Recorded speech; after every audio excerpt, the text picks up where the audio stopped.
Hello, everybody. I hope you're all okay today and are ready to start our week off. So today we are going to look at colons and semicolons in English. This will link to our newspaper articles that we will be creating towards the end of the week. So just a little recap on colons and semicolons. Colons are used to introduce an example or an explanation. For example, he had one problem, colons, there was no way to get there on time. So as you can see, the general information is in front and before the colons, and then the specific detail comes after the colons. That's how they work. So you can also use colons in lists. For example, we've invited a small number of people, colons, Rachel, Tobias, Finn, and so on. That's how you can list. Also, you can use colons to introduce speech in quotes. For example, he shouted, "Don't talk to me about this again." A comma is also possible. In most cases, we do use commas, but you can also use a colon. Semicolons are used to connect two sentences which are about related ideas. Semicolons are never really necessary. You can use semicolons instead of a full stop to show a connection between your ideas. So the example I've provided is the population of Shanghai is around 24 million. Then you have your semicolons, and Beijing has around 22 million. Another example here is we knew he was guilty, semicolons. There was no evidence, however.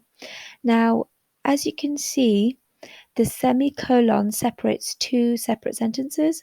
So let's say we had a full stop here, it would still make sense. Okay, so the population of Shanghai is around 24 million. That's a sentence on its own. And then Beijing has around 22 million, also a sentence on its own. Same with the second. But also another thing about semicolons is that they have to relate. Both clauses have to relate. So the first part of this sentence and the second part of this sentence are about Chinese cities and their population. So they connect. And in the second example, they both talk about a case. It sounds like a criminal case that they are looking in, and they are both connected too.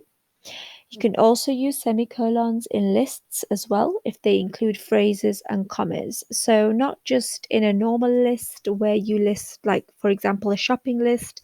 You can't use semicolons there. That's more for colons, like this example. But for semicolons, it would be, for example, you'd have a little phrase and then including a comma too. So we traveled to 3 cities: Santa Fe, which is in New Mexico, semicolon, Denver, Colorado, semicolon, and finally Los Angeles in California. So we're traveling in America, and they link to where they were going, and there were little phrases. And that makes sense. Then you can use your semicolons. So today's task, you have 6 different questions. The first 3, I want you to insert the semicolon in the correct place in these sentences. And the last 3, I want you to insert the colons in the correct place in these sentences. Please include this on your class portfolio. Please make sure the full sentence is written down, otherwise I won't understand it. And make sure you include your semicolon and your colon punctuation. And don't forget your other punctuations, such as your commas, full stops, and capital letters. They're very important. I look forward to reading your sentences, and have a lovely Monday.